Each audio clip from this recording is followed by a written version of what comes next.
I'm Mel Stewart, and this is the SwimSwam podcast. Joining me today is a special guest, a man that I have admired for many, many years and respect. He was my team captain on several Olympic teams. We're talking to Matt Biondi, the manager of the International Swimmers Alliance. This is an auspicious occasion. June 8th, 2021 marks the formal launch of the International Swimmers Alliance, an independent organization established for athletes by athletes that aims to fight for swimmers' rights and provide them with an independent global voice. Matt, welcome to the pod. Thanks, Mel. Well said, by the way. I wish I had written something like that.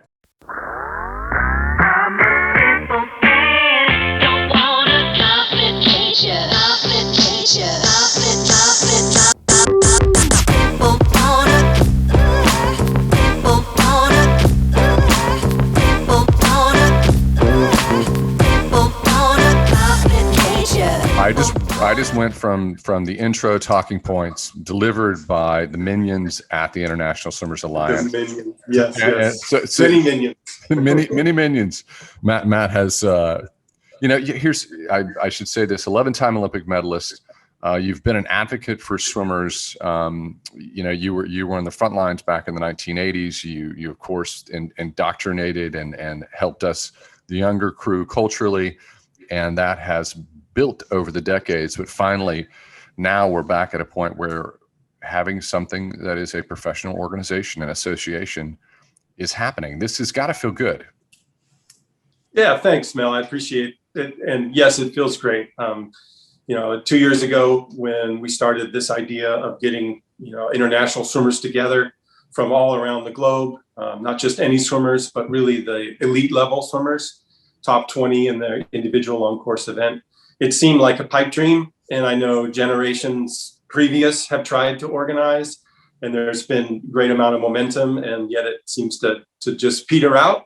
But in this case, in this age, with the Swimmers Alliance, we were able to carry it through. We're official, 120 members, 31 different countries, and we've got a website now, which we're really excited about, because one of the things that the board has targeted is direct communication with the members to be able to get access to what the issues are. So we're making slow, steady progress, and we feel good about it. Let's catch everyone up who, if someone didn't listen to our first podcast, we've had a few, and you've shared what you could share. But so I'll say it this way: we've had one season, two seasons of the International Swimming League. We're on the eve of the third season. And in the background, particularly at season 2, you made the push to talk with the athletes and get them to sign on to the International Swimmers Alliance. But you really credited the bubble in season 2, if I'm not correct. You had time to sit down and really talk to them. What was that process like? Well, they were, captive audience, so to speak. We were in one of 2 hotels, and I had the opportunity, at over dinner or at lunchtime, just catching them in the hallway.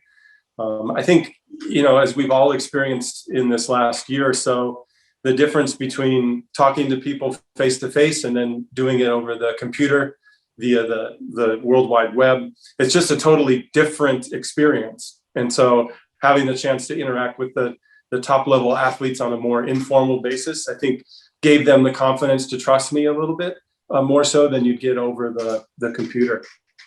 Let's give a little bit of credit to some of the stars on the board. It's a 10-member board, but it's led by Olympic greats Kromedy Yo-Yo, Katinka Hosu, Chad Leclos, and these are big names in the sport. They have to be leaders in their own right.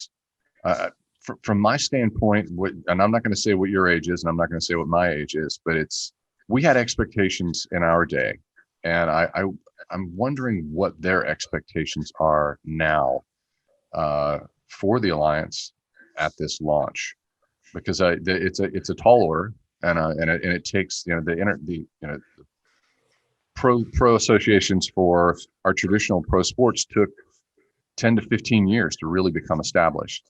And you have a tall order. You're negotiating with the International Olympic Committee, and you're negotiating with FINA. So what are their expectations? You know, right now, I think their expectations are just to have some direct communication. We're at the point now where we're just trying to solicit information from our members and find out really what the important issues are for them.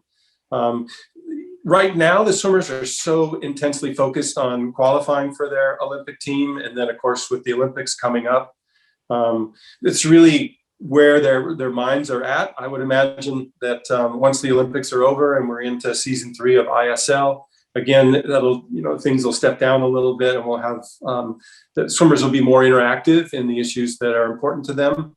I know getting paid on time is one issue that the swimmers have always struggled with, and I mean that's kind of a standard thing in business. You got 30 days to pay the bills, or else the price goes up.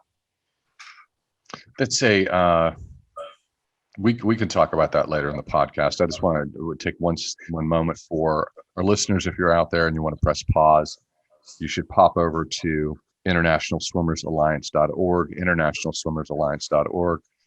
They're just launching. It's something you might want to familiarize yourself with if you're a fan and you just want to be indoctrinated more into the world of elite swimming. As it stands right now, there have been changes recently with FINA, and this is it feels like a tectonic shift. You and I, we competed in the 80s, and we had the same leadership, the same president, and the same executive director.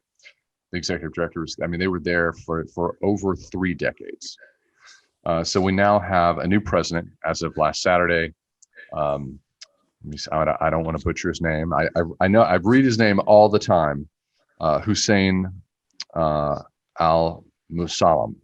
He was our new president. He is from Kuwait. He apparently a former swimmer. He swam at the World Championships. And then we have a new executive director, Brent Nowicki. And the new executive director appears to be young. He appears to be in his early 40s. He's an attorney, and he's the former managing counsel at the Court of Arbitration. So U.S. citizen, was a lacrosse player. So we haven't had a change. We haven't had a shift at FINA in forever, and it feels like we just have this change. And I feel like the doors are maybe opening for there to be a relationship. Have you been in contact with them? Have you heard from anyone from FINA? No, I have not heard from anyone from FINA. I have read some articles in the press about his announcement as the new president, and I'm encouraged. He specifically mentioned the International Swimming League as an event organizer that he's interested in talking with, having dialogue. And that's a big shift from 3 years ago when FINA actively threatened the athletes to lose their Olympics if they participated. So you're right. I mean, the NCAA has a lot of movements towards better athlete representation, less maybe athlete exploitation when you look at what's going on with all the dollars that are in NCAA football and basketball. And we see, some parallel themes going on in the Olympic movement as well. Just to put a really fine point on how contentious it was several years ago, when ISL spent a whole lot of time on the front end, and they communicating and educating people. They did this with shared stakeholders in the sport behind the scenes for a few years, and then it became more and more frequent. And they were, if you contacted them, you immediately heard from them. And so by the time ISL was launching, they were releasing videos that they had produced, which basically educated people on what their mission was.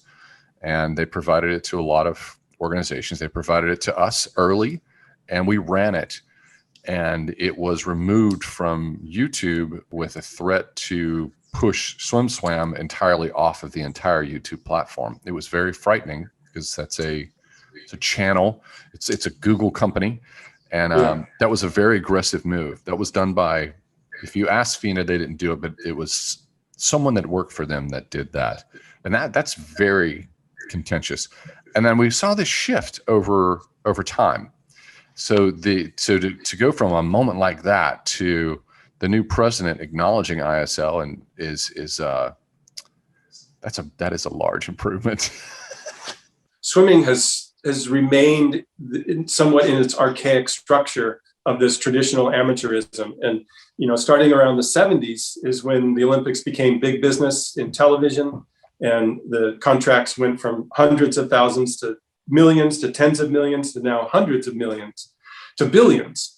And our swimming structure with the IOC and FINA, and then your national governing bodies, and then to the individual sport, it's sort of remained in this archaic structure, and we see what's happening in other sports. One example, we look at the ratios of athletes to administrators, and most of the modern professional sports are 1 athlete to 3 administrators. The Olympics, the IOC is 1 to 50. So you've got 50 administrators out there for every athlete. So it's this huge organizational bureaucratic body, and I'm not sure that it holds up in the best organization for management and for athletes. What's interesting is that in the background, you and I know things that a lot of people don't know, and we hear them, and I'll disclose a little bit of it. But it's a little bit contentious between the International Swimming League and it feels like a creative entrepreneurial venture, and it's been successful. And the other side is this entrenched institution. I think that we have love and respect for both. We have to if we want to have success. But the criticism on the institutional side is that the ISL is they haven't paid their bills as fast, and you can't count on them. And I feel like that's a tough. I have a problem with the criticism because I know that there's been payment, and sometimes payment has been a little slower, but I feel like that it's been a small, stripped down, very elite crew producing a high-end product that has evolved and changed, and we don't see changes on the institutional side for decades. So as the manager of the Swimmers Alliance, how do you? I guess it comes back to expectations. How do you manage that with your athletes? It's like, are you an advocate for payment on time at the ISL level, and are you an advocate for more pay at the FINA and IOC level? I think yes to both. I think it's perfectly appropriate for the IOC to share some revenue with the swimmers who are in the finals, as well as those that are in the semifinals. When you poll Olympic fans, swimming, track and field, gymnastics, that's really capturing the majority of the eyeballs. It's you got professional athletes playing in basketball and hockey, in tennis, and certainly there's no reason why we can't share some of that revenue with our swimmers as well. I think everybody wants to get paid on time. And one of the nice things about the Swimmers Alliance is that we're hearing from athletes that we were supposed to get paid on the first of the month, and my bank account didn't reflect the work that I did. I never got paid. So we can then go to management and we can explain the situation, and management can say, listen, we're an upstart league. We appreciate your patience. We'd like to set a new deadline, and the money will come. So we're able to go back to the swimmers and assure them that, yes, the money's there, you will get paid. And, this is an adventure. We both have to make some commitments and some sacrifices to get this league up and moving. And if the swimmers have to wait a little bit, then I think most of them will be happy to do it for the opportunity to go back in season 3 and earn another paycheck and have a great time competing in the pool and sharing the experience with a lot of really classy people. Before I have this next follow-up question, and it's really just about what your schedule is going to look like between now and August. So be thinking about that. I want to say this, on the run-up to season 3 of the International Swimming League, it is, we're always tracking the industry news. And right now the industry news is the ISL draft. It's, that's ramping up. It's coming up June 20. It's been reported 21st and 22nd, but I thought it was June 22nd and then June 29th and June 30th. And we talked to the ISL CEO, and that media and the reporting has has our engagement on that has been extremely high. That information was distributed around wave one of Olympic trials, and wave one of Olympic trials has been the highest traffic we've had in 4 years. But ISL broke through, and people were very curious about that. And on our side of the fence, that signals a very big bump in traffic. And I was curious as to how ISL was going to do coming out of the Olympics. And based on what I'm seeing now, I'm very bullish on a larger audience. So that's a big positive. And that's going to be a continuation of this Olympic fever that we feel this summer. What does your life look like as we head into Olympic trials, U.S. Olympic trials, the Olympic Games? What's your schedule like? What are you going to be doing? Who are you going to be meeting with?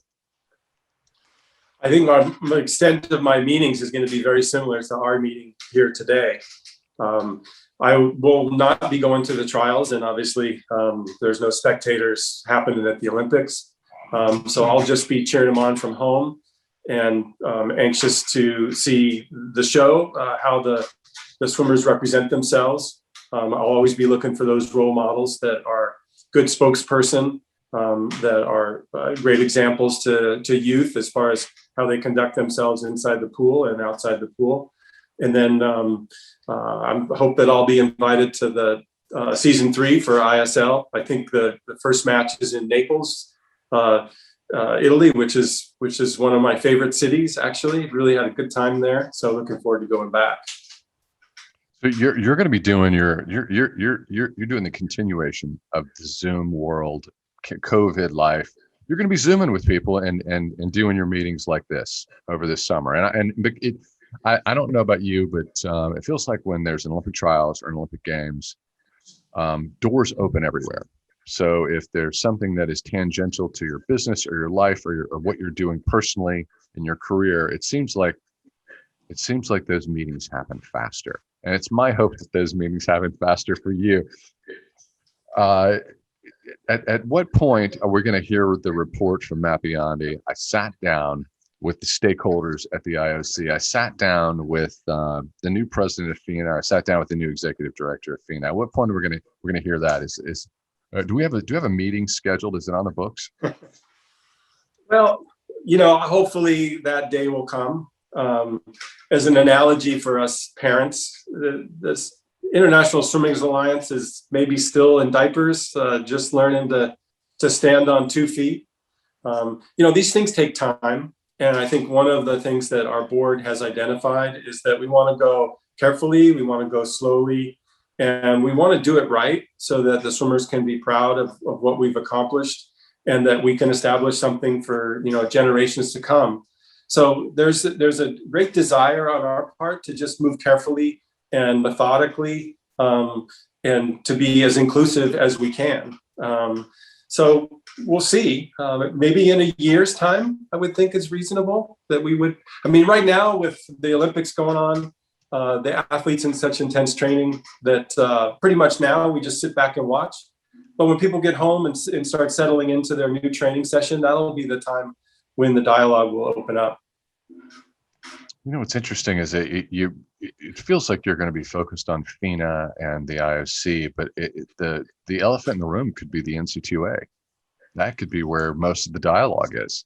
That could be where you gain a lot of ground. And I feel like that's with laws changing, that's the wild west.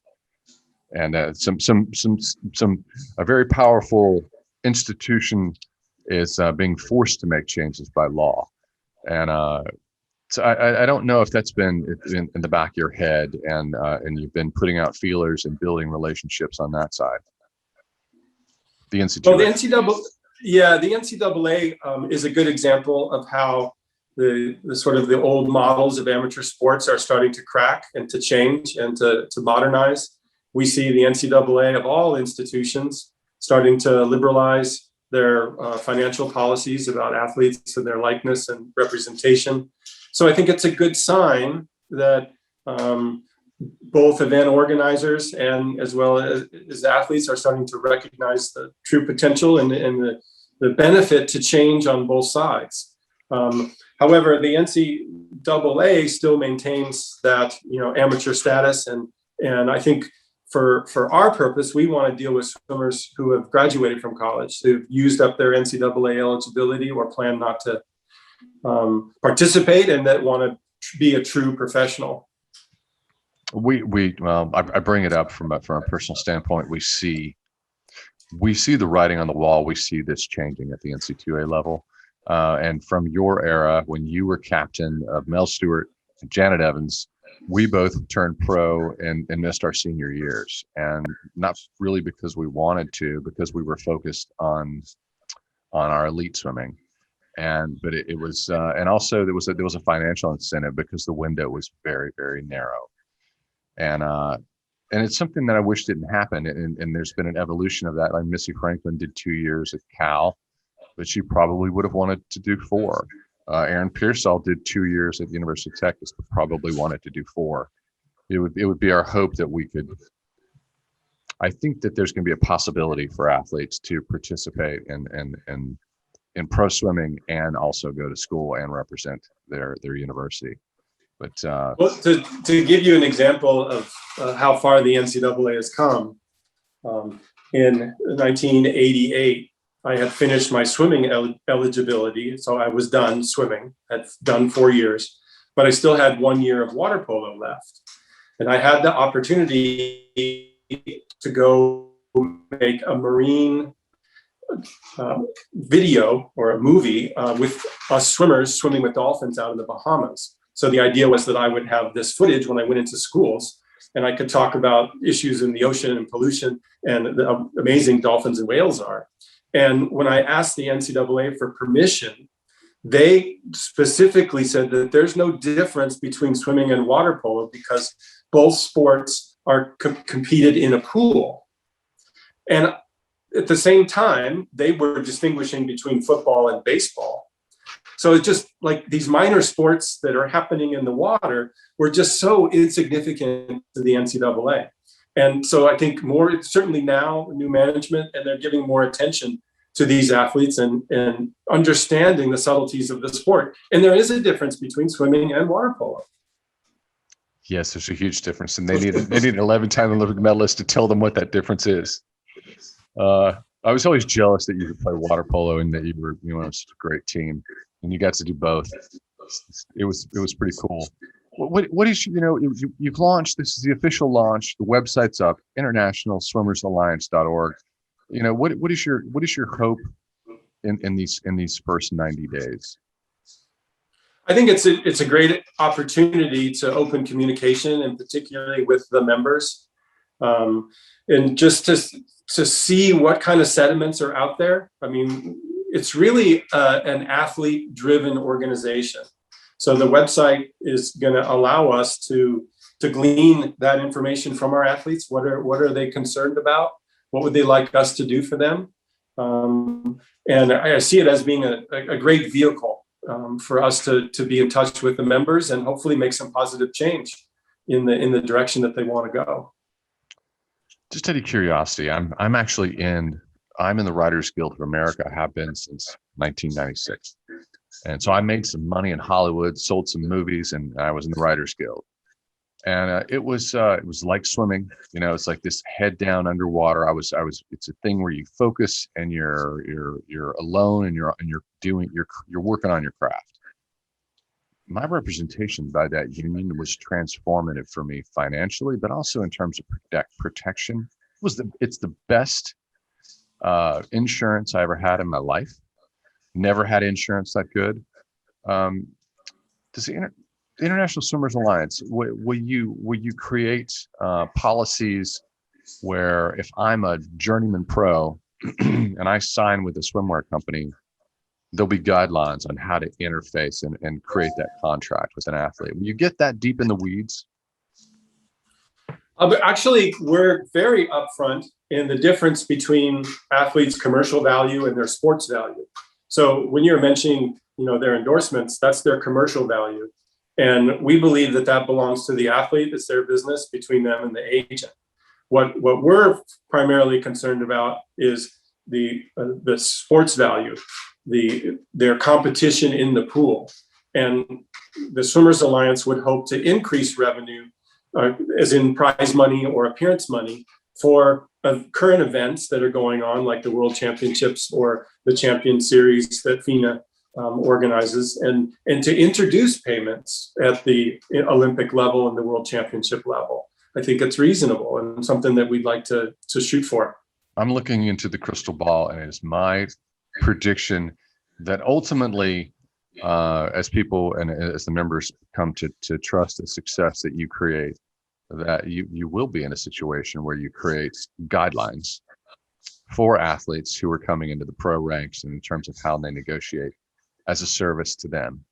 And I think that might be somewhere you guys move, because it's I know that you're an advocate for athletes and you want them successful in all areas of their life.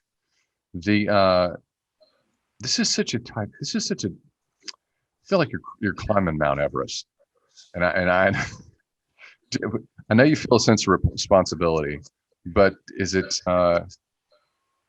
do you wake up some morning and go, wow, this is like, I can't believe I'm doing this. This is too much. I want to set the mantle down. Well, I've got a lot of very talented and capable people around me. It's a 10-member board. I'm just one of the 10 members. There's a famous saying that you can't legislate morality.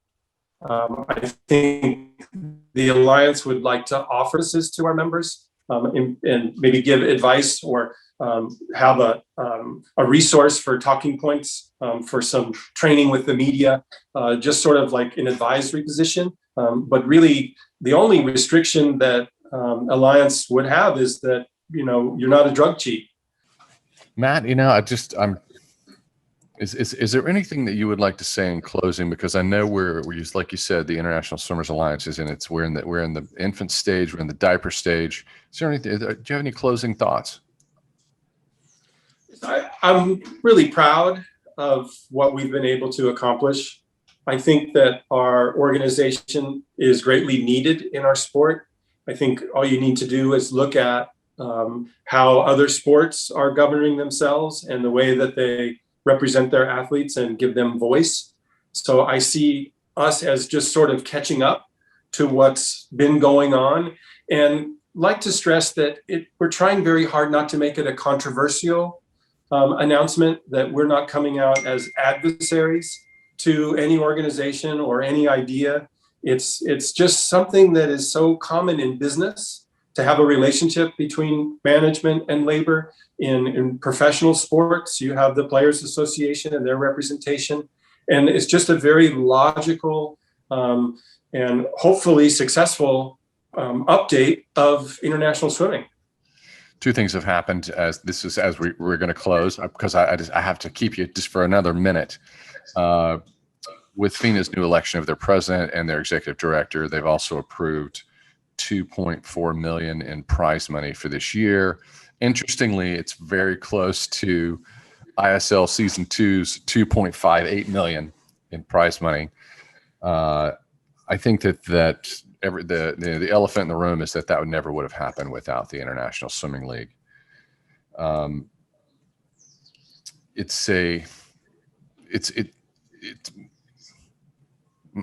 It feels like at this point half the battle has been done, but I know that there's much further to go in terms of negotiating your more prize money at the table. Do you have disclosure in terms of budgets and what's available? Is it something you're having to chase with the help of legal counsel?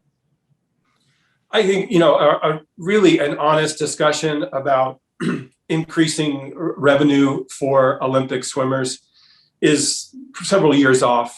With the postponement in Tokyo and the budget overrides, and quite honestly, how many people outside of sport are hurting because of the economic shutdown.